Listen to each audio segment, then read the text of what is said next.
you.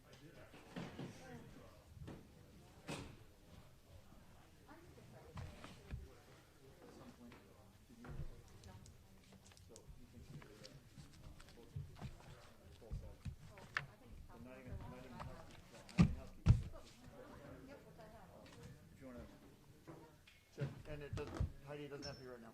Whenever it's easy.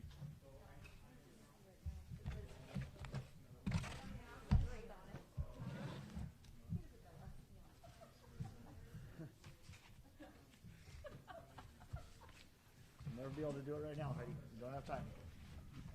Can't be done. Say what? Oh, I've got plenty of height, I want it done. I think. Okay. But thank you. I think she was offering me a different chair. Yeah, I'm good. Yeah, that's one for you. Great. Um, This is where we're starting off. yeah, but we've kind of jumped the gun by a fair bit. Okay.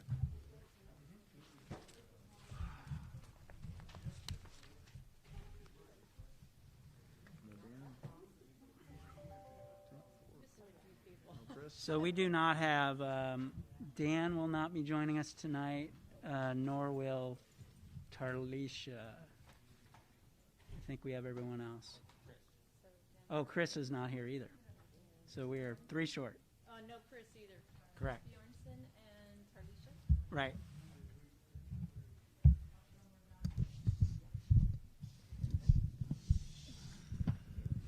And otherwise we are ready to go. Okay. Yeah, good to see everyone again. We have today, tomorrow, and next Thursday scheduled. Thursday, yes.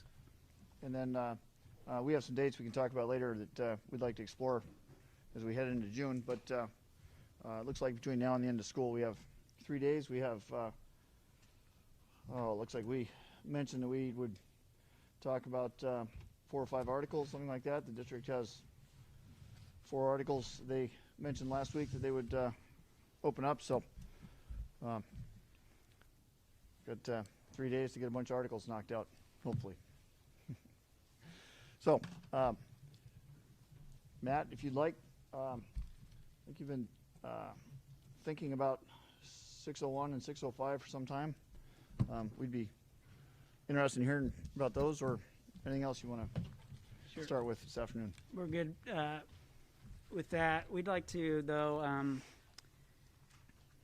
look at, just in the interest, I think these are probably ones that we can agree to fairly quickly, is looking at 365 and 368.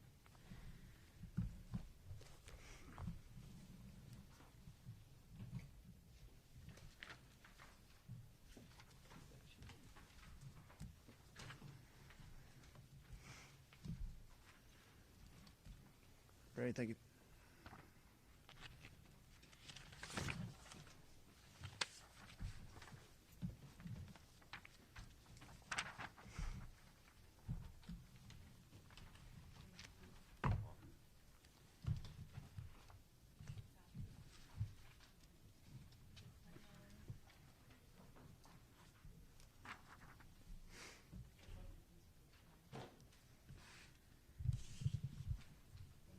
All right, looks like the copies have made their way around, at least for the most part. This is the Article 365 currently family medical leave provisions. This, we believe, the district believes, is one that presents changes as proposed by the district that are mostly in the housekeeping variety. The first is just the appropriate reference to the federal statute, which is the Family and Medical Leave Act. That change. In paragraph 3, there's sub 3 of section A. There's some change in language there, really, that references that the district's leave rights and responsibilities document, as maintained by the benefits office. Benefits department rather is the document now that sets out the district's leave protocols and provisions.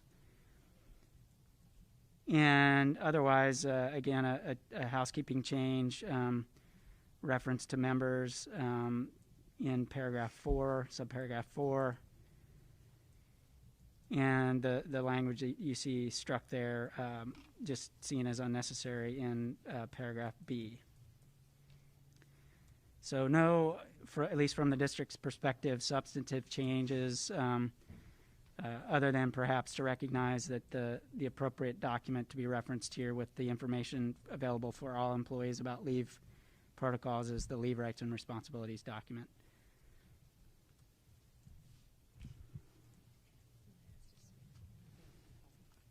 Okay.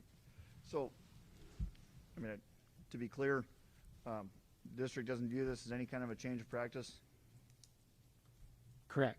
There's no, the intent is for Article 365 family and medical leave provisions to carry on as it has. There's no change of practice. Everything in here is, in your view, is housekeeping. Correct. And the information that is referenced there that is designed to assist members and other employees in understanding what their rights and responsibilities are is and has been for some years now the leave rights and responsibilities document. Yeah. But no change in practice.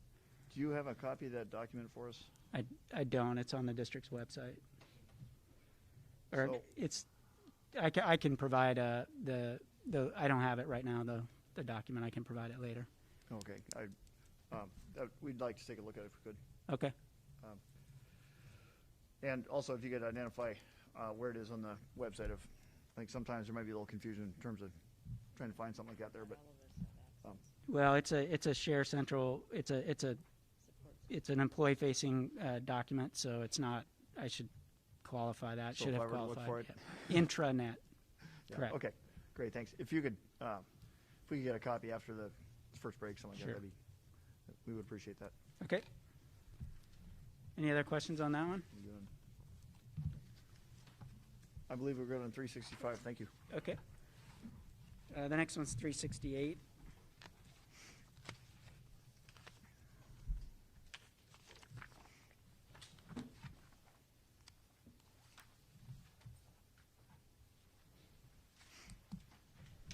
Thank you.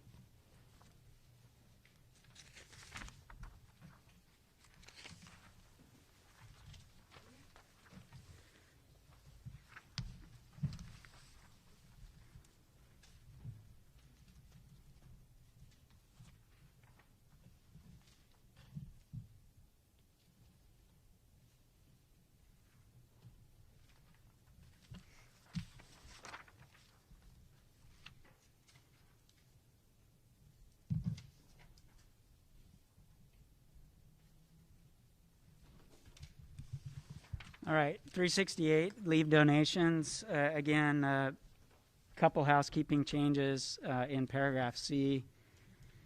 The current practice is that the Labor Relations Office and specifically the Senior Director, Labor Relations, handles the management from the district's perspective, or not perspective, for the district's role in the AEA sick leave bank.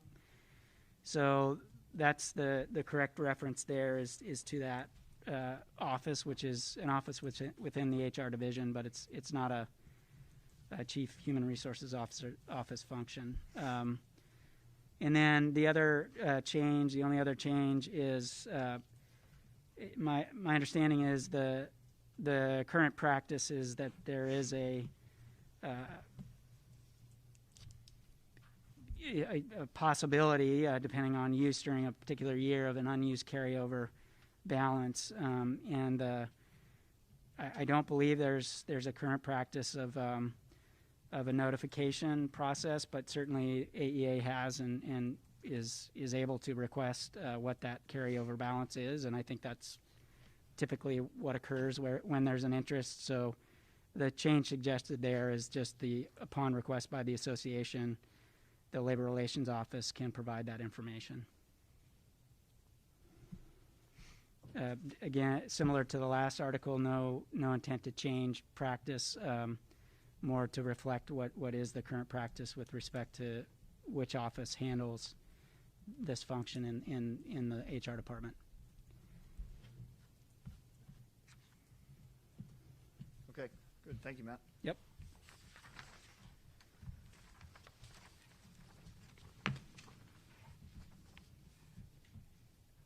You good with? We'll talk these over Okay. during the. You want to during go our to break 601 then? and- Yes, please.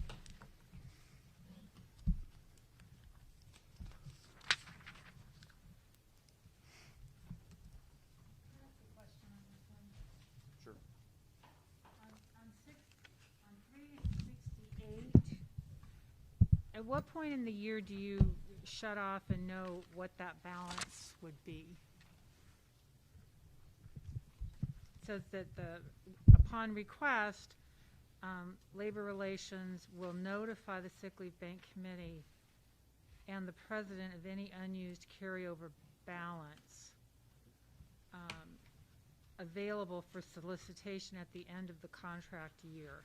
So if we wanted to know what the balance was at the end of the year, would that be like a July 1st we would want to put that request in, or what's the cutoff date for that balance for that to say these are the carryover hours?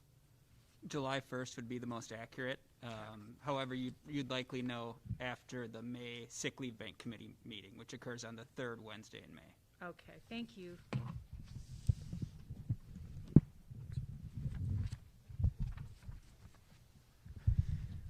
All right. I think everyone has had a chance to receive 601. As we go through this, I wanted to point out that this proposal before you is different than the proposal on April 14th in the district's initial proposal. So just wanted to point out that the general concept or idea behind the article is as proposed in the initial proposal, but there is a change in language, and I'll go through that in the second paragraph. I just wanted to first spend a moment clarifying the district's intent here with respect to existing AEA members who would be affected or not by this proposal. I think my understanding is there's perhaps some misinformation or I guess different interpretation with respect to the impact and the intended impact on existing employees who fall within these job categories, and specifically this proposal would affect school nurses and then related services providers that are identified there. As is, I think, clear in the language of the proposal, there is an explicit opt-in option for existing employees who wish to remain members of the association, and I believe, I know because the district has received inquiries from employees who are concerned that they're hearing that they would not have that option. So I just want to be very clear that existing employees who may have an interest in remaining AEA members and who may have concerns about TERS retirement and other things, which all of which are completely understandable and relevant, that the intent here and the clear language here is that there would be, as proposed, a 30-day window during which existing members could opt in, even though they're employed in those positions. So I just wanted to make that clear at the outset. And then the second main point I wanted to make before getting into the language here is that this is not an effort to target employees in these positions or treat them with some sort of intent for disparate impact. Rather, the intent here is to try to work toward a creative solution collaboratively with the association to acknowledge that these are areas that are typically in the hard to fill category. We have, both in the conventional related services areas, but also in the nursing area, often vacancies that take some time to fill, and I think we all know that.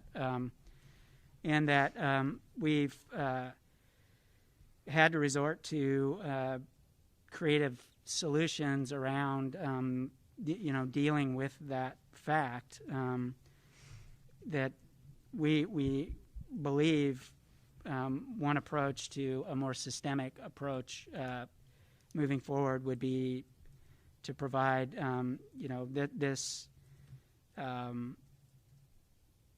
this framework for filling those positions. Now, again, the understanding and the expectation is that many of these existing employees in these positions would remain as currently is structured, AEA members in their same position with respect to salary schedule and seniority and all the rest.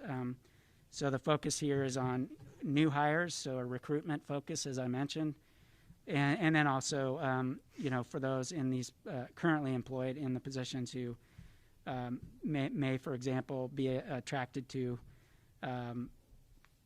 employment in a position that doesn't require, when possible, a Type C certificate. We understand that for some employees that's burdensome, and insofar as law allows them to serve in roles as hired by the districts to perform these functions without the necessity of maintaining that certificate, we would certainly like to provide that option. So with that, I would like to, and I'm sure that there are going to be lots of questions and comments, but I'd like to read there's a main part of the changes that are underlined there, and I'm just going to read that because it does capture, as I said, the departure from the initial proposal there. Nurses and other related services providers, occupational therapists, physical therapists, speech language pathologists, audiologists, and psychologists hired prior to July 1, 2021 may elect in writing not later than 30 days from the approval of this agreement by the school board to continue association membership. Beginning July 1st, 2021, all nurses and personnel in other related services positions who have not affirmatively elected to remain in the association and all employees in such positions hired on or after July 1, 2021 will be placed in classified positions. If allowed by law, employees will not be required to maintain a Type C certificate. So that's, as I said, that's the area in which there is I don't want to qualify it, whether it's slight or more than slight, I don't know, change to the language from the initial proposal.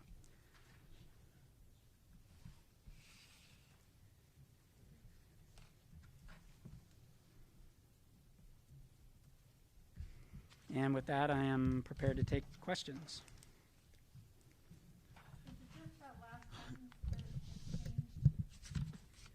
The change. You changed all the stuff about ACE. The change is where in the sentence that begins with the word beginning. Beginning, that's in the current proposal. Beginning July 1, 2021, from there to the end of the underlined section, there is a change in the language from the initial proposal. Okay, so you've taken out, you had before clearly stated that they would be placed in classified positions. Now that's out. No, that's still in.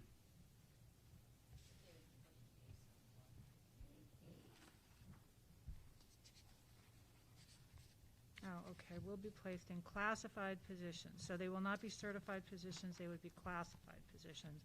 Not unlike your aides and your front office people and any other district employee that's not certified, correct? Right, and Okay. in part, again, that's at least part of the intention there is that in cases where a certificate is not required, and that person could be hired into a position to provide services and whatever the function is, that would allow, this language would allow that hire to occur. And all classified employees, which you're proposing these professionals change to, none of them are under TERS, the teacher's retirement system. They're all under PERS. What does that even stand for? Personnel retirement system? I think it's Public Employee Retirement System, Public but I'm not Employee 100% Retirement System, sure. okay. So they none of them would be TERS, they'd all be PERS? Classified positions are PERS positions, correct? Okay, so they would all be under PERS. If a position for a classified position is filled, it's a PERS position, yes. Now, is it your position, Matt, that if I'm an existing nurse or speech pathologist or whatever, and I opt in, I'm opting in to remain in the bargaining unit or in the union, or I'm not sure I'm really clear on the opt-in piece of it. And if I did choose to opt in, is the retirement system going to honor that opt-in and treat me like a TERS employee, or are they going to say, don't they have a framework that they work under to determine who's TERS and who's PERS? It's not a optional kind of thing that I'm aware of. I'm not an expert.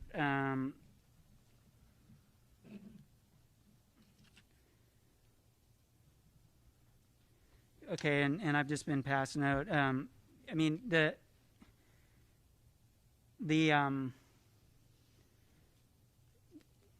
fact that an employee is in a TERS position or a PERS position doesn't necessarily, at least currently, determine what bargaining unit they're in. In other words, in ACE, you'll find both positions that have TERS certificates in those positions and held by that individual employee, and PERS. Same with exempt, same with APA, although I think all APA are certificated, so I take that back. So there could be, as there is currently in ACE, one of our bargaining units, both TERS and PERS employees. Now, in terms of your question about retirement system, as I understand it, the state retirement system, through an audit function, really, it would be looking at by position description initially, and also by, there'd be some question about whether the description aligns with what the work is that actually is being done.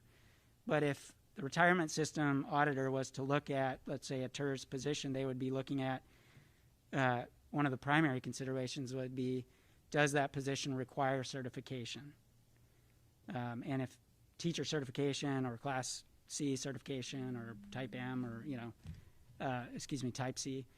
So that would be one of the inquiries that the retirement system would be looking at. And if the answer is yes, then that person participates in the TERS retirement system. If the answer is no, then I think, and I might need to defer to a colleague on my team here, but if the answer is no, then I believe the presumption is that the district position is, if it doesn't require a certificate, is a PERS position, a non-certificated position. So it's ultimately determined by the position itself and whether it requires a certificate, and that is defined in statute and in regulation, deregulation. And I believe that the enforcement mechanism, if you will, is an audit function by the state retirement system as to whether or not the position, requires a certificate, and if it does, it should be a TERS position. If it doesn't, it should be a PERS position. Does that answer your question? It's an answer. I'm not sure it's. It create several others, but for now it does. Thank you very much. And I'm getting a thumbs up from a couple folks. So On your side of the table. well, that's how the retirement system works. Yeah. Yeah, okay.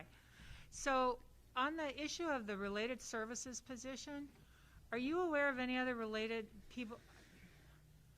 I mean, from what I've been able to see, that's just, I've not seen other areas where related services aren't certified positions. Areas in the district, do you mean, or? Well, just anywhere.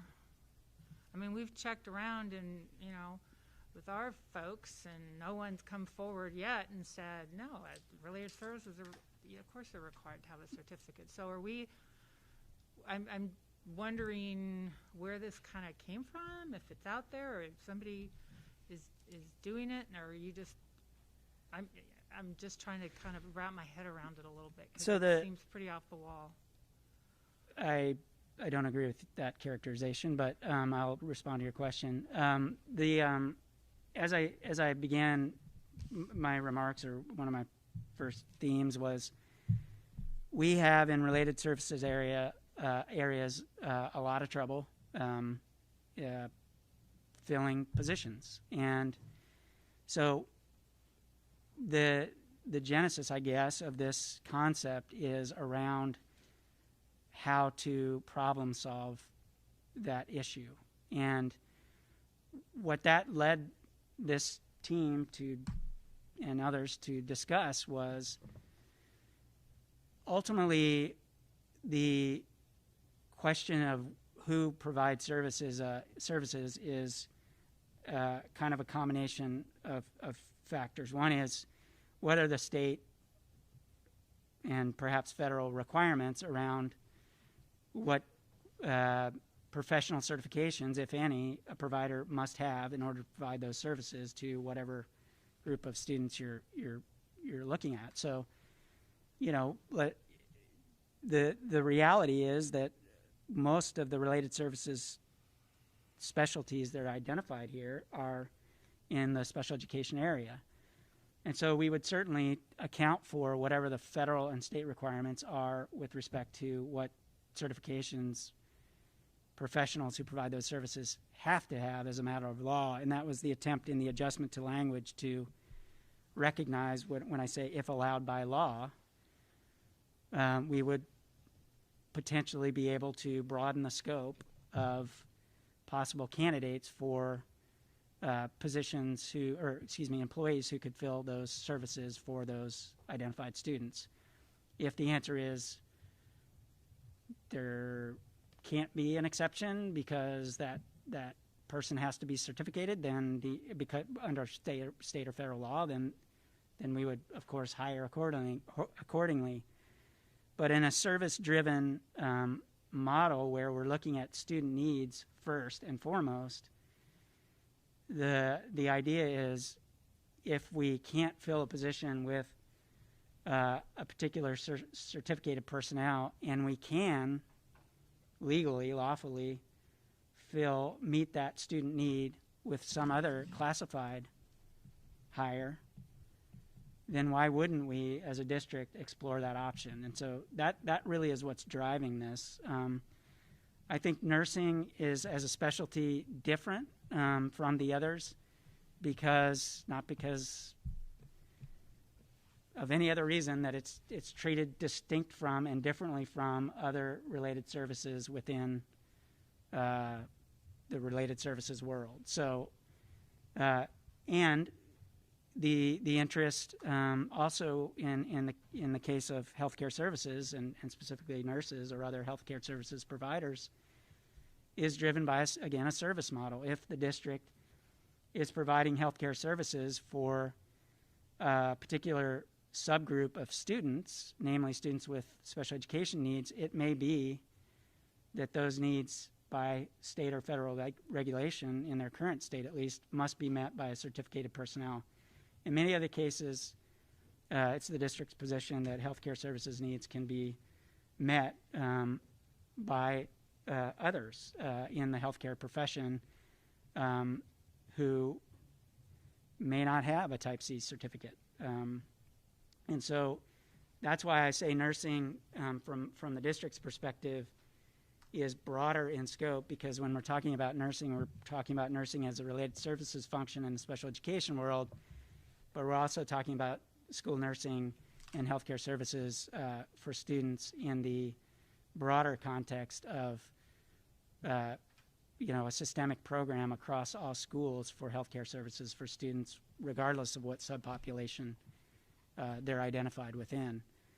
So I think the approach as to hiring would vary depending on what, as I mentioned there, the law allows. And the hope would be that we could meet more consistently and without as much struggle in terms of recruitment and retention, the student needs that we, of course, are focused on.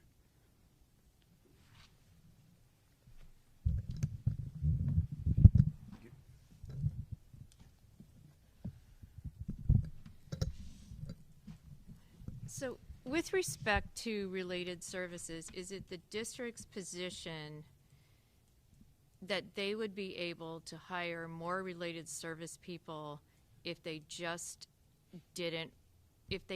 just not require them to have a Type C, and that whole getting a Type C is what's keeping related service people from working for ASD? No, it's only one of the factors. There are other factors we believe that create conditions that make it difficult to fill those. Okay, in those and areas. what would those factors be? I think that market-driven factors, including what those positions might demand in even the local market, through some other contract agency, or whether it's another employer outside the public education context who also is hiring to fill those positions. I think that's a big factor. I think I think these positions are in high demand across the country, and certainly within Alaska. So there's some competition among districts locally. Locally within Alaska, but also I believe in some cases these specialties are in high demand outside the state, so it's difficult to attract candidates to the state. I think there are there are constraints contractually with respect to where the current contract requires placement for salary and salary advancement that are also part of the consideration. So there are likely more, but those come to mind. So when you say contractual things with salary, that the salary offered to related services is not high enough? What I'm saying is that any position covered under the contract, the negotiated agreement between the district and the association, describes, where, with some, I'm not going to get into the nuances here because there are many factors, as you know, but there is certainly an approach to salary placement that is contractually driven, that limits, and I don't know again what role that or as a percentage that plays in the, as compared to scarcity of resources and other things that plays in the difficulty that the district faces in filling these positions. But the contract does speak to salary placement, as we all know. Okay.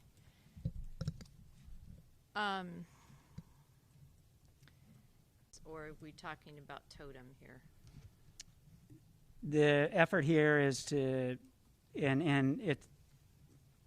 upon reflection, the better approach and the reason for the proposed language here is to simply identify them as classified positions. There's no effort here determine what that placement would be, whether in an existing position within a specific contract. So I don't have the answer to that. So there are limitations in those bargaining units with salary placement as well, correct? Correct. But none of them have currently these positions identified.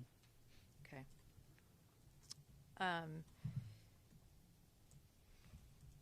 So you are aware that it was the district's position at one point, in order to hire more related service people, to pay them a 6% salary supplement to make the job more attractive, correct? I do know there's been through my review of bargaining history, there's been discussion and proposals around some percentage of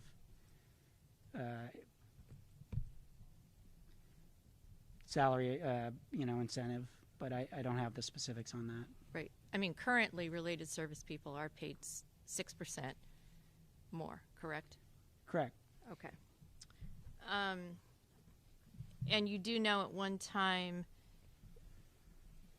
related service people, we had an easier time filling positions when the .75 health was not a requirement. In other words, we had a lot of related services at .5, and with the 6% salary supplement and the .5, they could get health insurance. So that seemed to put a stop to the issue of not being able to hire them. And then we lost some when the district moved to .75 health insurance. Yeah, I can't speak to what impact those adjustments had as to our ability to fill the positions. I do know that we're able to fill the positions through relationship with vendor agencies currently. Okay. And related service folks, most all of them, in order to be speech pathologist or a psychologist, have to have a master's degree. Is that correct? If you want to refer me to that section of the contract. No, I mean, in order to be a speech pathologist or a psych, you would have that level of degree. Well, again, I think the approach, if there was to be agreement around this language, would be to identify what the service requirements of particular students are and to explore what level of training and certification a particular employee would need to have to meet those service requirements. So if the regulations require that speech language pathology services to a certain subpopulation of students require that those services be provided by a certificated speech language pathologist that's identified in statute or regulation as having a certain level of education, then yes, we would have to follow that in terms of providing services to that student. What I'm less certain about is if we've given careful consideration as to whether there might be areas in which we can provide services within the law that are outside, those requirements that I just described. Okay, so less qualified people. That's your characterization, not mine. Okay. Okay, thanks. Thank you. Thanks, Matt. Maybe as a quick follow-up to, I think, the question Debbie was asking, just with respect to nurses, I think we've been talking about this, but maybe you haven't been specific. The district stands to be able to fill some of these hard-to-fill positions, like nurses, if we were to ease the requirement a bit, and so we wouldn't just be looking for registered nurses going forward. We would be looking for registered nurses or certified nursing assistants, for example, right? Well, I believe currently, and I could be wrong about this, but I believe currently that there's a whole population of registered nurses that under current practice we cannot offer positions to because they have an associate's degree. So many registered nurses do not have bachelor's degrees, and they are not eligible for placement. I see. Okay, thank you. And then I have another question too on the. I think I absolutely understand your intent with the opt-in period, but I'm not sure that it reads the same way in the text that it was described. In the first sentence of the new text, it says, may elect in writing not later than 30 days from approval of this agreement. In the second sentence, it says beginning July 1st, all nurses and personnel and other related service positions who have not affirmatively elected to remain in the association. So, this, in all likelihood, could carry on beyond July 1st, where we haven't ratified this deal yet. See what I'm getting at? Doesn't it? Maybe if I could describe my intent, I'm not sure I see what you're getting at. The intent of that second section of that sentence, where it says who have not affirmatively elected to remain in the association, right. The intent there is to reference back to the 30-day opt-in period. So if they didn't opt in, then they're essentially indicating. And that's what I understood your intent to be. Okay.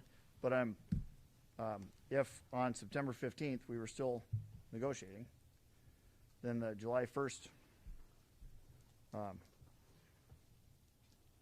the second sentence seems like it is kicked in, right? So anybody who did not affirmatively elect to remain in the association as of July 1st. I think I understand. So perhaps in reference to perhaps the only thing that's a barrier to the association wholeheartedly endorsing this is that I reference, instead of a July 1, that there be a 30-day opt-in period. That might be the only thing. Okay. I was tongue in cheek, and I just trying to bring a little levity, but I do believe I understand your question there, and I understand the point. Thank you. I've got another question. So just sticking with the opt-in theme here for a moment.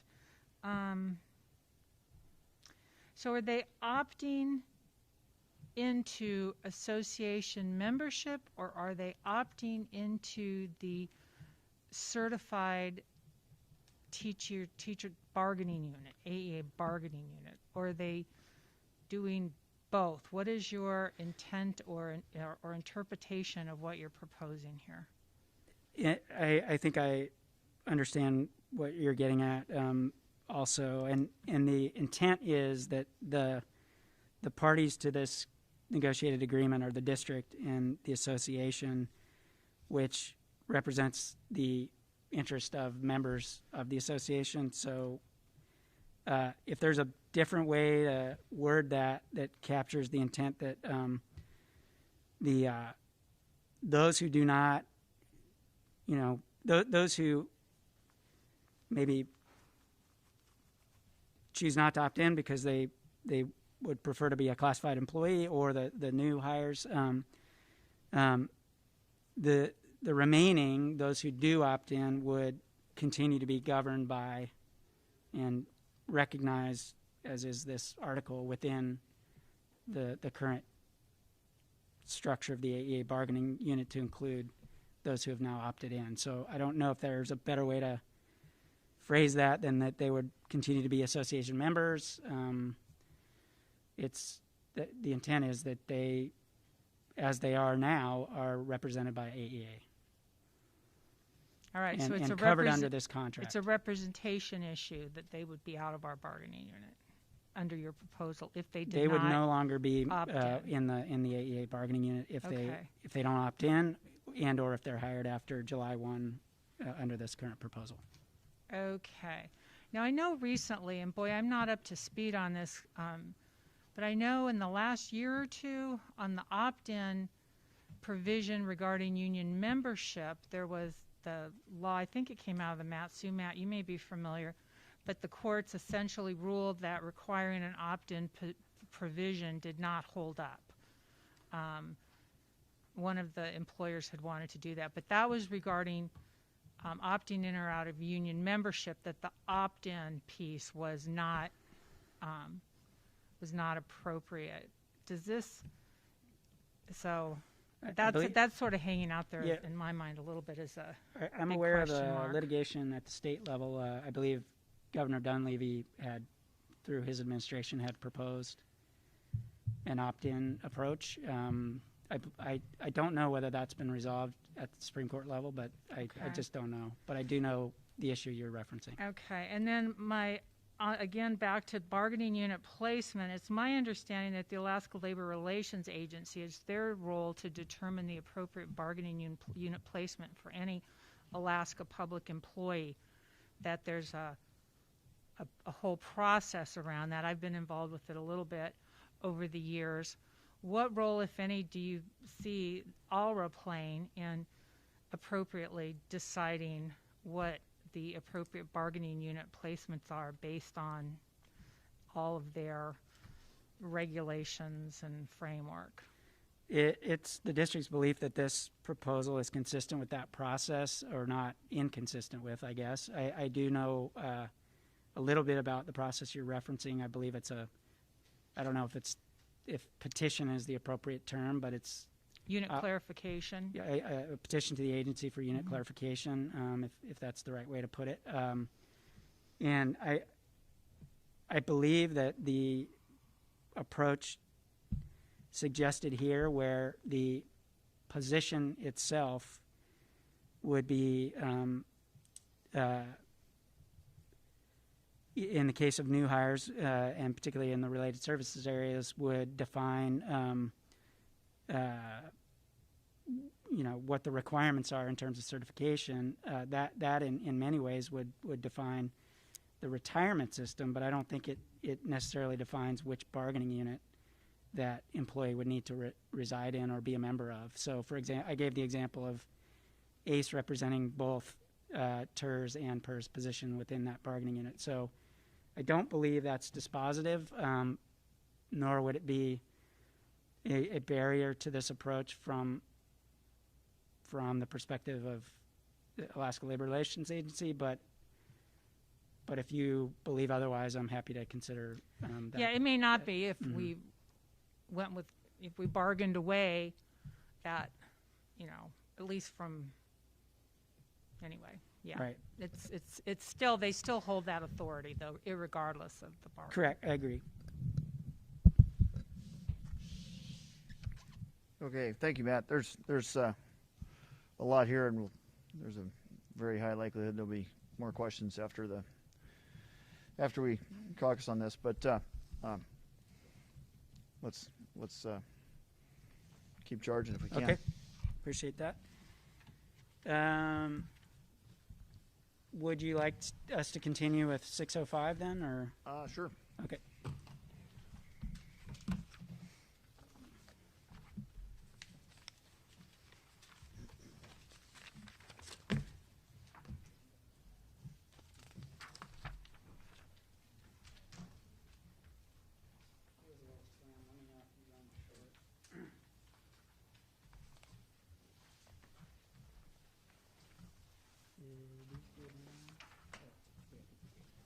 Oh, we did.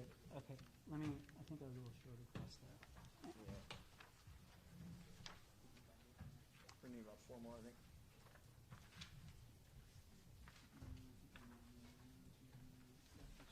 Great, thank you.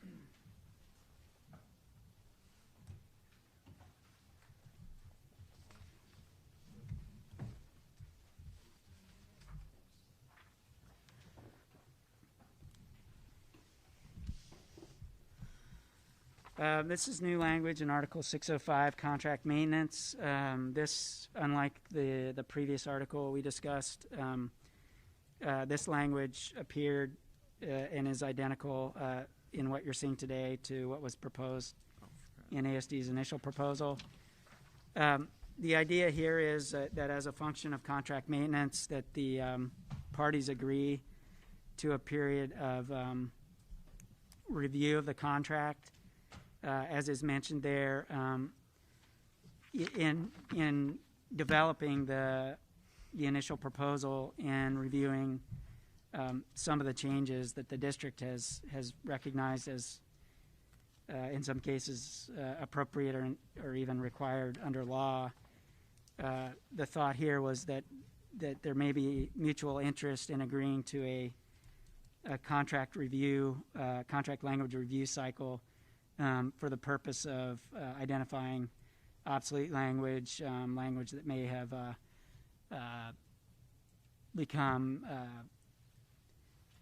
I won't say inappropriate, but maybe outdated by virtue of a new statute, whether state or federal, repeal or the end of NCLB as an example, and some of the references to highly classified qualifications that may not any longer hold meaning. Of course, there's the and the district will own this complication as arising from nowhere else but us, and that is the reorganization of district offices to reference different titles, different departments, realigning protocols from department to department, those sorts of things. We acknowledge those are changes that are necessary to maintain a contract and keep it up to date, but perhaps not necessarily meaningful or the best use of time in a collective bargaining posture. So the idea here is that we do potentially an off-cycle review of contract language and agree that where there are these mutually recognized changes because of some of these acts and sunset provisions and so forth that occur in statutory language and in department changes, that we could make those adjustments to keep the contract more current and to perhaps relieve the labor associated with that effort in these contexts. So that's what this article is about.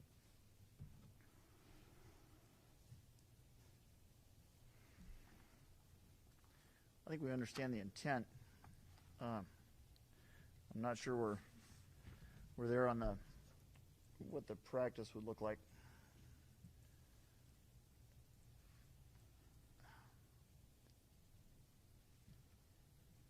The first line says no less frequently than 10 years from the effective date of this agreement, but as you pointed out, it's a sort of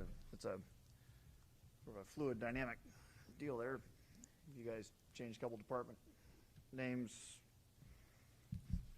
state or federal law changes. Do you feel like within your initial proposal, it seems like you've gone through and made the housekeeping changes to the department names and you know, that type of thing, right? I mean, this document would be current. So far, we haven't TA'd anything that has obsolete language in it. You know, it would seem like we're on a track where we'll certainly be current when, at whatever point this is ratified, we should be current. And I'll just say this team took a fairly thorough and exhaustive look at the contract, and the result is there are a lot of articles open or in the initial proposal that have changes. I'm not sure that's been the practice, and there are reasons for that. I mean, there are times that perhaps the parties might agree to roll a contract for a year, or perhaps to open only a certain number of articles. And I think the result can be that for some prolonged period, articles that didn't make the priority list, so to speak, of either party live in the contract and they're not up to date. So the focus here would be less of a identifying priorities from a collective bargaining standpoint and more of a administrative contract maintenance Sure. perspective. And so that's part of what occurred to me as we exchanged initial proposals and the scope of in preparing ours, the scope of the changes proposed from even our side was becoming recognized that some of this could be handled outside this process. We've certainly opened a lot of articles, both sides have, but in the past, even when we've agreed to limit the number of articles that each side has opened, we've still had the housekeeping, we haven't treated them as articles that we're going to negotiate. We just say we need to make this change, just the housekeeping stuff. So I guess I'm just not clear on how your proposal will really make much of a difference. But anyway, I guess we can talk it over in caucus and Okay. see what we think. Okay. Thank you. Yep. And those are the articles the district came prepared to open this evening. So it's 5:30.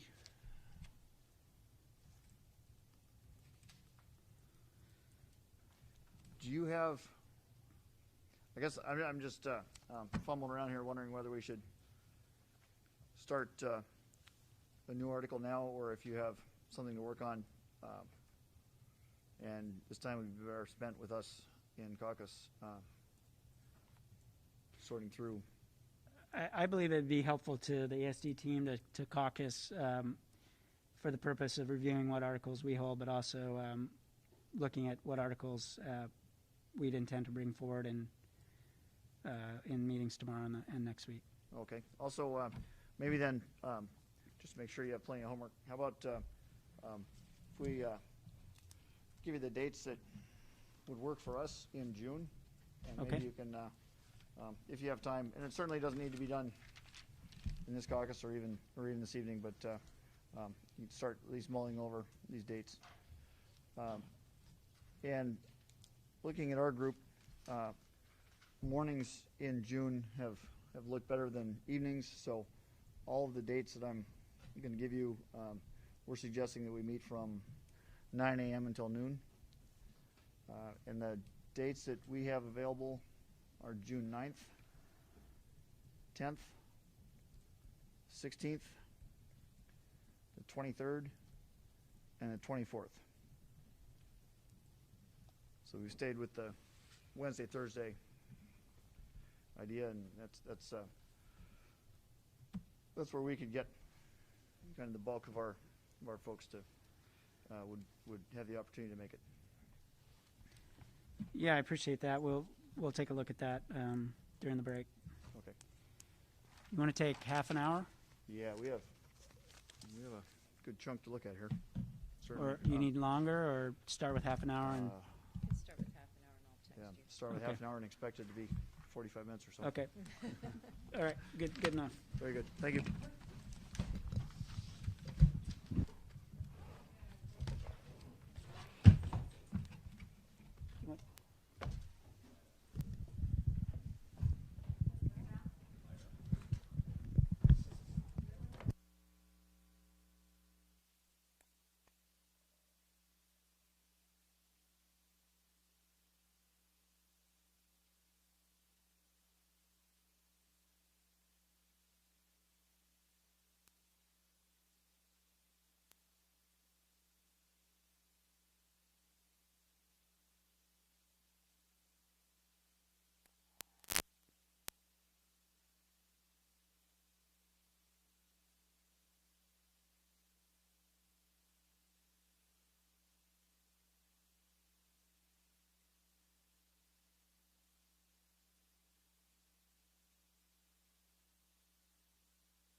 Okay.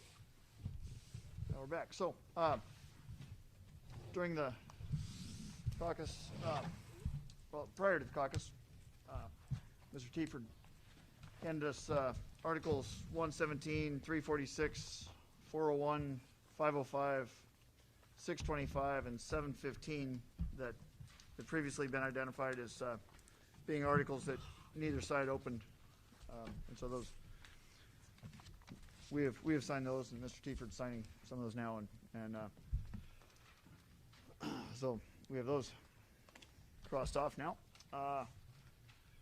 Also, during the caucus, we came up with counters for 3 of the 4 articles that the district introduced in the last session. So we will start with Article 365, Family and Medical Leave Provisions.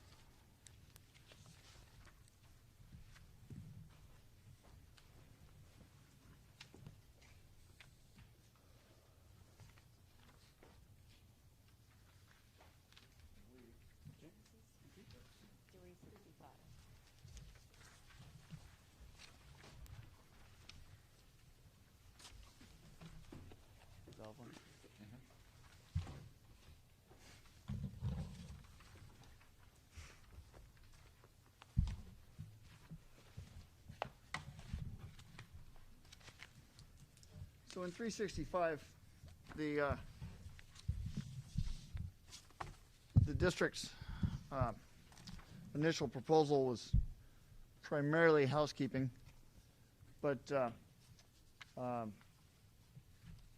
in going through the leave rights and responsibilities document, it is apparent to us that maybe the best way forward here is to delete the bulk of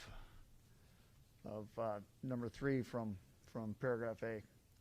So we have accepted all of the district's changes, suggestions, housekeeping, and then struck the last 5 lines of number 3. Some of which was struck by the district, and the district had a reference to their webpage and whatnot, but anyway, we've struck the book language and just kept the first sentence from number 3. So now number 3 will simply say, the district shall make available on its website a link to the benefits department, which will contain FMLA information. So if that's acceptable to the district, then we can sign 365. Okay. Let me not commit to that just yet, but I believe we would be inclined to accept that. Okay.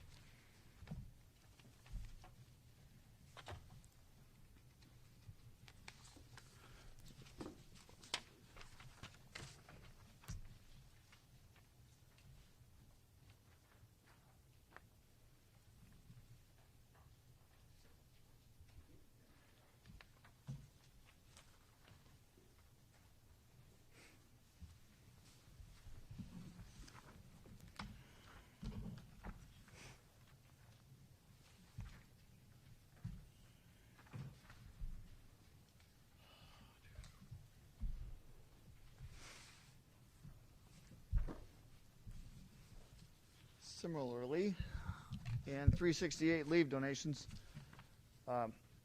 we have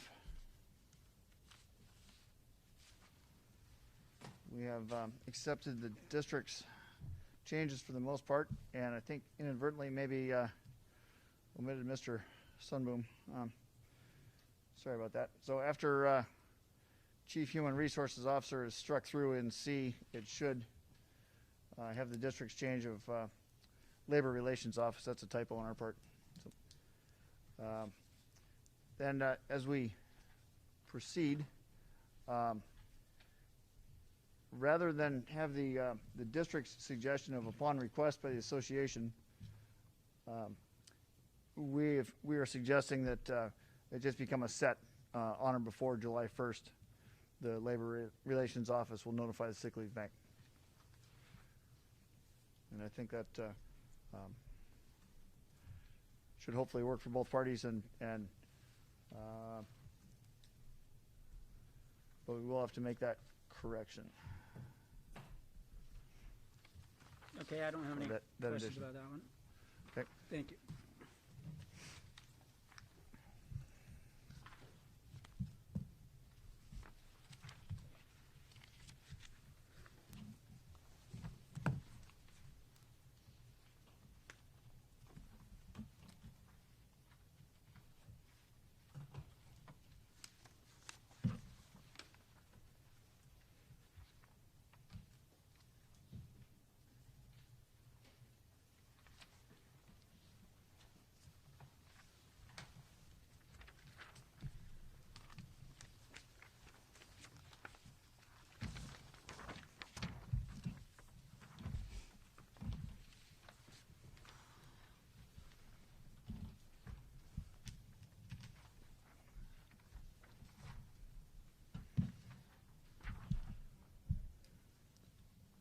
We do not yet have a counter for you on 601.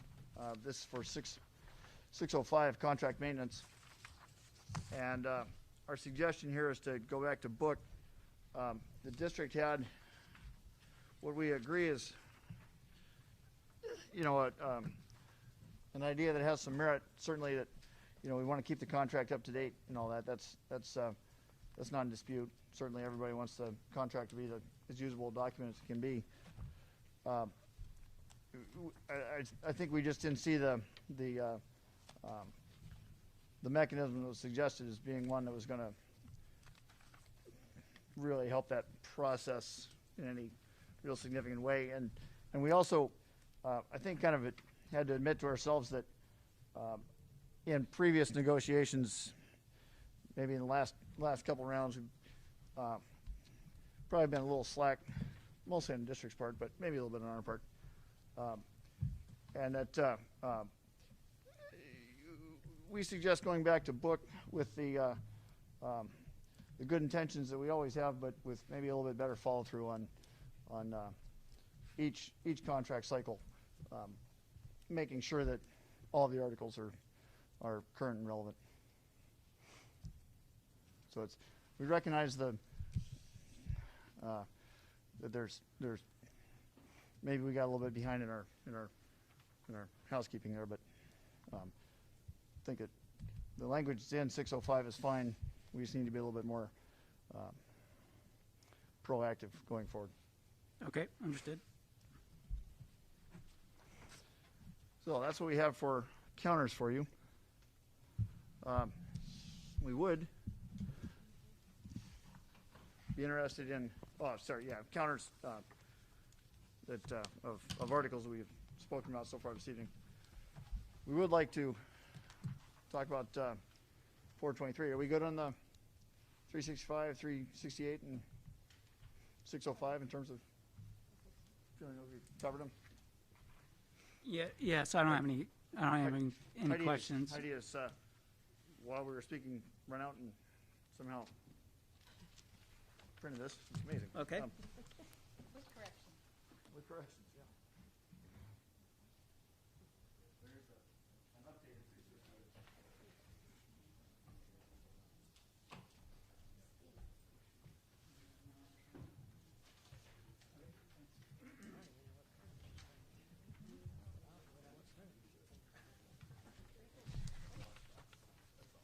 Thank you, Heidi, for doing that.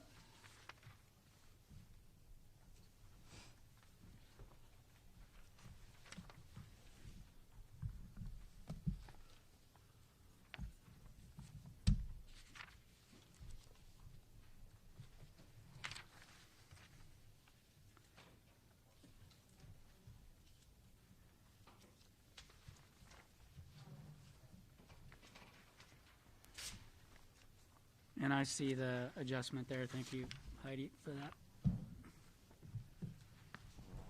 Take two of those.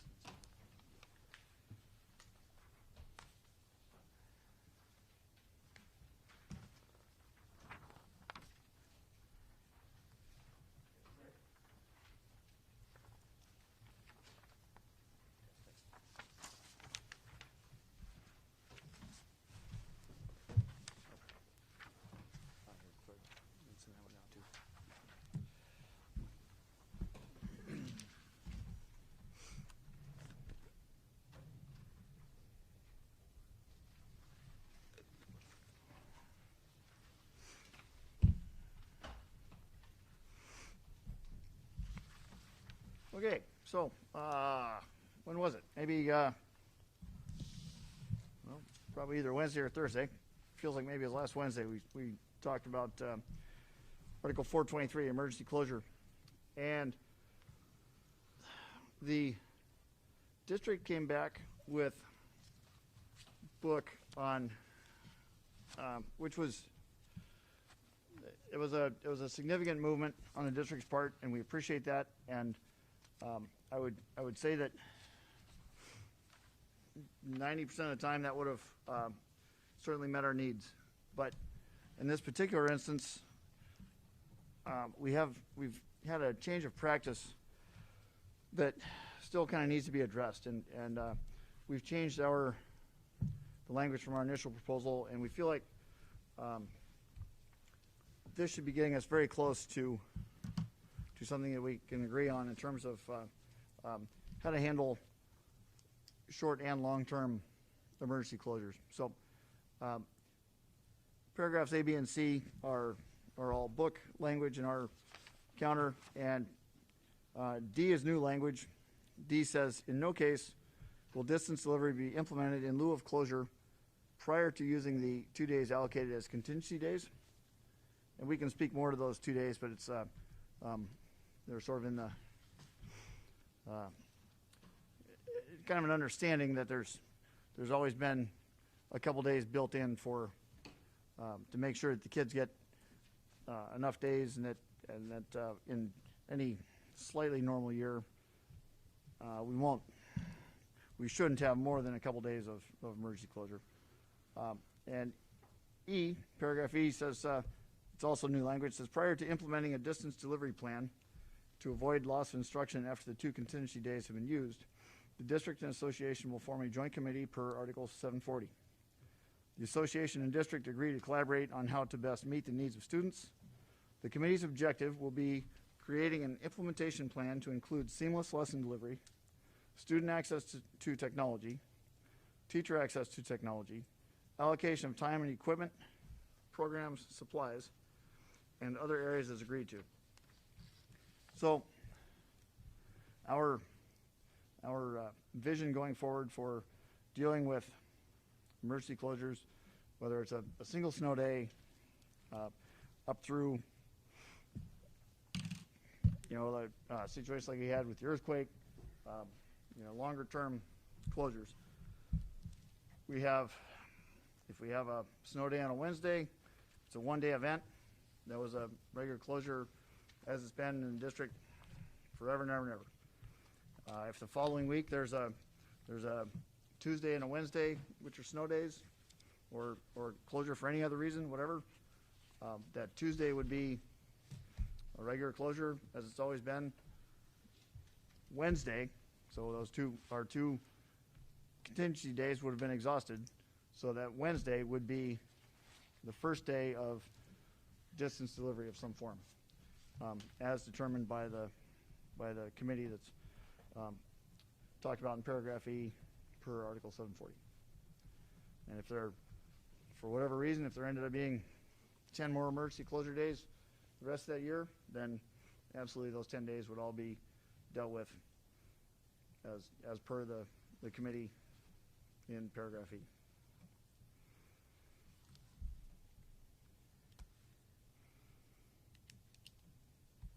So I guess I have some questions. I hope to clarify the intent here on paragraph E. Is the idea here that this would be a committee process that is prospectively, that is in advance of any closure, developing a plan that then could be taken off the shelf, so to speak, and put in play? Ideally, and then tailored to the specific situation. And But that yes, actually, certainly advanced planning would go a long way. because otherwise it wouldn't be possible on day 3 to develop Right. a plan. Okay. And then I think you were kind of leading to my next question, which is the advanced planning notwithstanding, I wonder about being nimble insofar as it's not always possible to predict what a particular closure would relate to. So, as an example, a distance delivery plan with respect to technology and how it would be implemented both for students and also for teacher access. What that looks like may depend on the nature of the emergency, and I'm talking about infrastructure in the case of a natural disaster and that sort of thing. So I guess I wonder what the association's intent is with respect to what would happen as the district is trying to react to the particular circumstances of the of the closure. Well, I mean, I guess my first response to that is that in your proposal, you were giving us an hour and we're giving you 2 days. So I'm thinking that we have a little bit more time to meet the needs of meet the challenges before us with the particular closure. If it were a situation where we used this, we had a snow day, a week or whatever later, we had another snow day. 2 weeks later, we had a massive earthquake. It's our intent here is that first 2 days of closure, let's just call them what they are. Those are closure days, snow days, whatever. We dig out, we get on with our lives. When we go beyond 2 days, that third day we'll do the best we can. Hopefully our advanced planning carries us well along the way, and certainly you would expect that the day 4 and day 5 would probably get a little better, and you would hit some sort of a new equilibrium there and be able to carry through with some sort of a distance delivery model to the best of our abilities until we can go back to regular face-to-face. So is the committee's work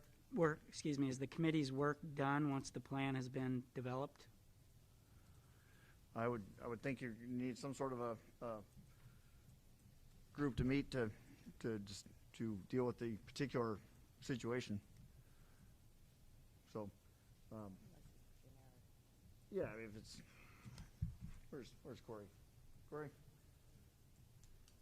step in here, sure. I was going to take it.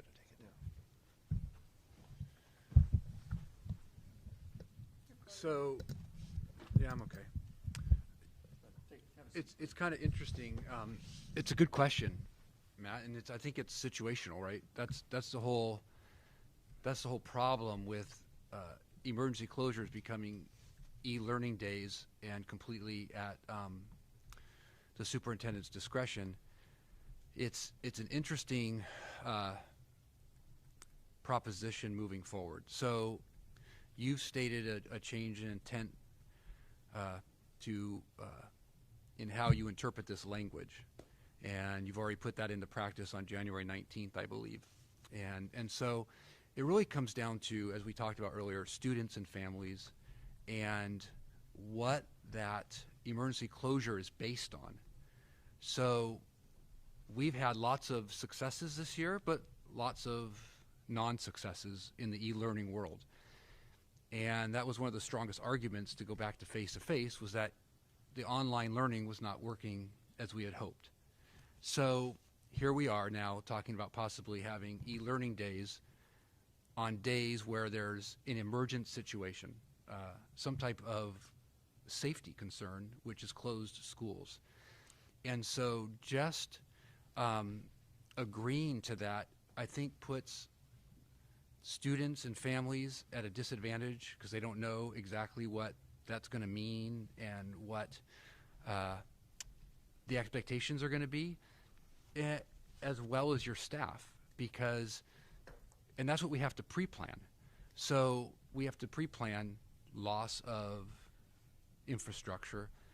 We have to pre-plan what you would expect that staff member to do or those students and families to do, and how those missing perhaps school that day would be impacted, whether that be attendance or a reprimand or depending on the nature of the person. But we need to really think through that, because I think it's really upon all of us that the product that we offer is the best product out there. And that is going to take a pre-plan. Like, what is an e-learning day going to comprise? What are the expectations? What do you want to accomplish? It was an interesting phrase that you put in there in your original piece. You know, a teacher will have all materials ready at home to do that. And I don't know that that's a realistic expectation, because many teachers created studios so that their e-learning, their online learning environments were, they could see them well, they could hear them well, and they were engaging for the students. I don't think it's realistic to ask me to take my manuals home every day. I may have a copy of my lesson plans, but I may not have the actual physical manual. If I'm a secondary teacher, I'm not going to have my chemicals at home. If I'm an elementary teacher, I may not have manipulatives at home. There are so many dynamics and different lessons being offered on a daily basis to ask the students to have the proper materials at home to do those activities, let alone your staff. I think I just don't know if that's going to be realistic. So it's interesting. I'm not sure I disagree with the argument. I don't know if I disagree with the argument that the superintendent can call an e-learning day. I mean, it seems like that's in her, as you would say, management rights. But the question is, what would that day look like? And how would that be productive? And how would we facilitate that? That would need a really good and solid plan, just like we do at schools. We have a head start, but we haven't, or at least I haven't seen it. And this would be something I think we should do, we should really review and evaluate the successes and failures of this last year and see what worked and what didn't, so that if we do e-learning days in the future, we're building on those successes. And I'm not sure we have surveyed or asked families what worked, students what was working, or your staff. And that type of review is really needed. So this is kind of a change of program. You know, I think it would fit well under 450 actually, in terms of review, collaborate, and build off of it. And I think I guess the themes that I would just like to focus on are, one is emergency closures are based on some type of emergent situation. It's a safety situation, so travel, it's basically generally a travel, unless a site is unsafe, but it's a travel issue. And then second, collaborating together to find the capacity to offer that product in a really engaging way for our students, so that learning continues. So, Thank you.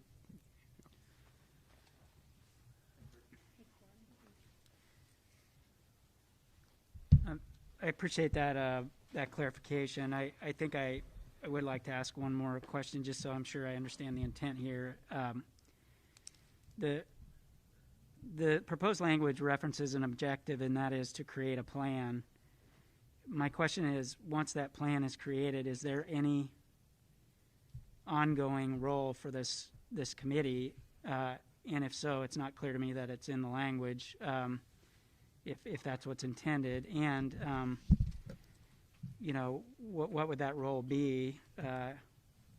The related question is,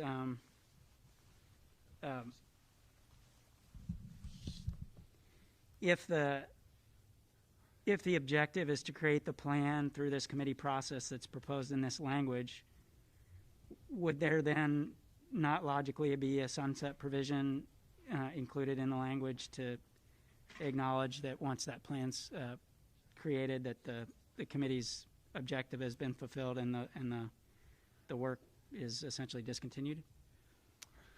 it depends on how we want to approach it. a pre-plan is basically, as they always say, a document in which to deviate from. So a pre-plan is not going to speak to every what if and every scenario.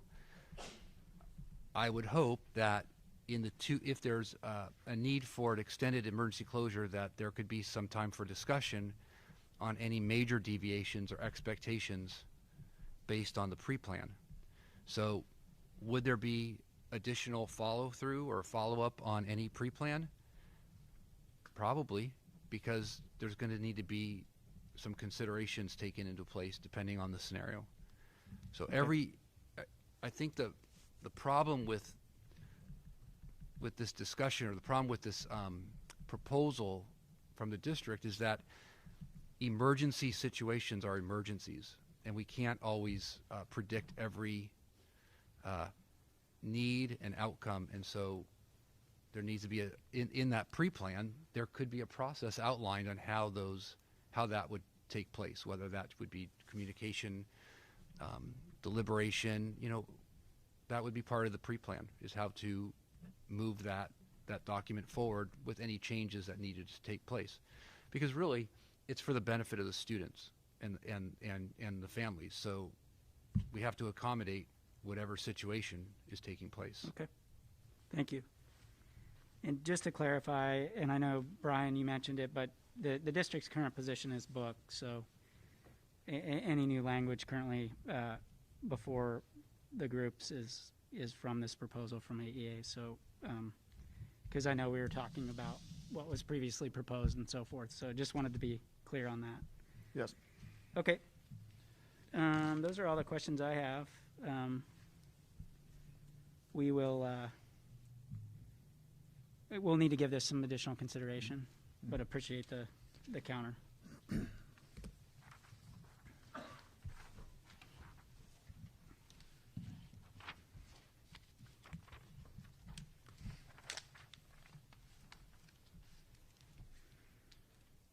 That's probably all we have for this evening in terms of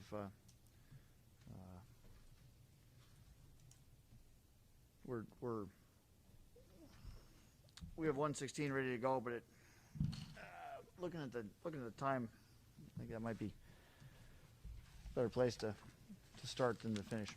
So, Okay. Yeah.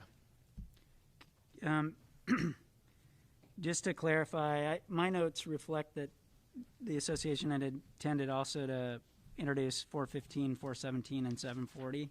Is that still the plan going forward in future meetings? Okay. And you mentioned 116. That was on my list also. Okay. Were there other articles, Brian, you think would be added or would replace any of those? Not for tomorrow. Okay.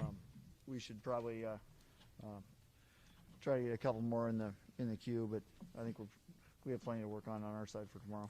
Okay. Did you want to, in your view, is that also a sufficient number of articles in terms of what you wanted to put out there for next week as well? I know we only have one date on the calendar next week. We should certainly, I think, try to have a couple more maybe ready for next week, but with the hope of getting to them, but maybe not the highest of expectations. Okay. But yeah, we'll certainly make sure we don't run short of something to talk about. Okay. And the district would like to bring forward or be prepared to bring forward the remaining, I believe the remaining articles in the leave section or series rather of the contract. I have those articles from the district's perspective with respect to the initial proposal as being articles 310, 320. Okay, I should say Article 310 is emergency leave. Article 320 is legal leave. Article 330 is personal leave. Article 335, professional leave and development. Article 345 is, sick leave. And Article 360, unpaid leave. So again, recognizing particularly when combined with the AEA articles just mentioned that there's no likelihood of getting through all of those, but that's the sequence of articles for tomorrow. As far as Thursday the 13th, the district would request first position on that day to introduce a new proposal on Article 205, health benefits, in light of the information provided by the association, and that the reason for the request that we lead the 13th with that article is we would have another guest queued up for a presentation at that time.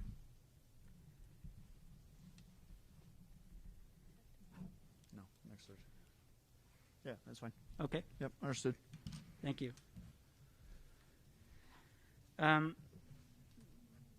We only have a few more minutes before the top of the hour, but I do think we would be prepared to come back next time, tomorrow, also with either TAs or a counter on 365 and 368. Appreciate the counters from the association on those. I believe we'll be able to TA those, but want to take a quick look at them. And we'll require a little more time on 605 and 423, but again, appreciate the counters on those.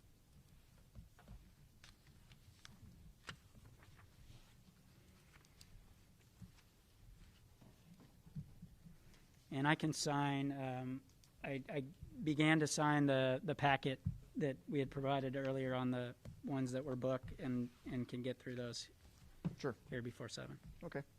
Yeah, very good.